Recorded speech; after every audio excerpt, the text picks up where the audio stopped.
Chief Meteorologist Russ Pappas here. Wanted to share the countdown with you. Now we're 8 days away. We start next Sunday, March 20th, with spring on calendar. And this Sunday, just tomorrow, we're going to experience spring-like temperatures. We'll get back to those averages. We've had a cold couple of days, and as such, we'll get some improvement Sunday, a little dip on Monday, and then right back to a warming trend through the next holiday, which comes up as St. Patty's Day on Thursday of next week. But before all that, we have a flood advisory that I want to talk to you about. This is one of the more hazardous weather situations we have, and it's not much to it. I mean, we still have some considerable avalanche danger in the high country that you need to be aware of. Know before you go. Check in with CAIC if you're going to recreate in the backcountry, because we now have more snow on top of old snow layers, and that's not a situation you want to be in. We had chilly starts this morning. Those are, in and of themselves, hazards. But this flood advisory is on the Roaring Fork River. This is portions of Garfield County, Pitkin County, and Eagle County. Just smidges of each of the three that I just mentioned, because the Roaring Fork runs out of Aspen towards Glenwood Springs. And the situation is an ice jam. Now, on Friday afternoon around 2 p.m., there were reports of chunks of ice floating down the river, and when those chunks of ice get on the move, with the sun and the slowly improving temperatures, they collect, and they can collect on the side of the river, they can collect due to fell trees, anything, debris, rocks, they can jam up, and then you create this barrier, if you will, an ice dam. We call it an ice jam, and then the river can't perform its function naturally, so it spills over the banks, and therein, we have the flood advisory. So National Weather Service has this going through tomorrow night, tomorrow evening.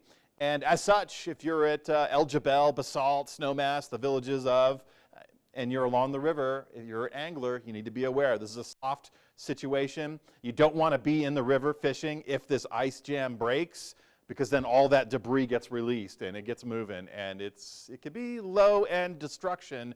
I wouldn't want to be in there. It's like a washing machine. So try to avoid the area if you can.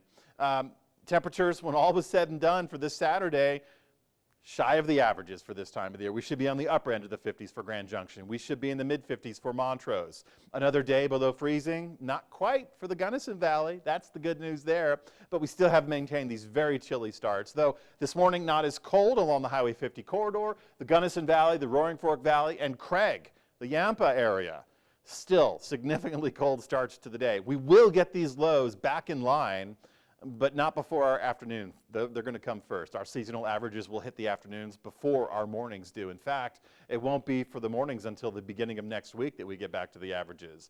Now, you should have already pushed your clock forward. If not, this is a reminder when you do so, going to bed. Also, changing the batteries in your smoke detector. That's a smart move as well.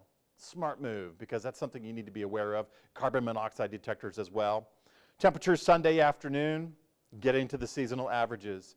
There's a little bit of a system passing through to the northern mountains, central mountains. We'll pick up some snow, not a lot. I don't even think we'll get winter weather advisories out of it.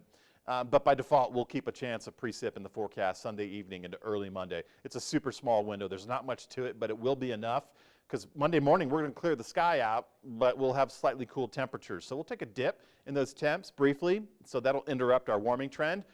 But then Tuesday and Wednesday, we get back to the near 60-degree readings for Grand Junction. Thursday, St. Patty's Day, and I think we're going to clear out in time for it. We do have an incoming storm system Wednesday. It's going to be rain, snow, possibly mixed for the lower elevations. It'll be more snow for the mountain zones. Spring break snow, enjoyable, as always.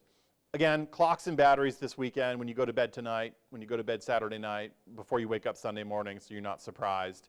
But for Montrose, our temperatures will achieve near averages Sunday, that dip on Monday, and then right back to the average Tuesday and Wednesday. And then a dip after the system for St. Patty's Day, and then next week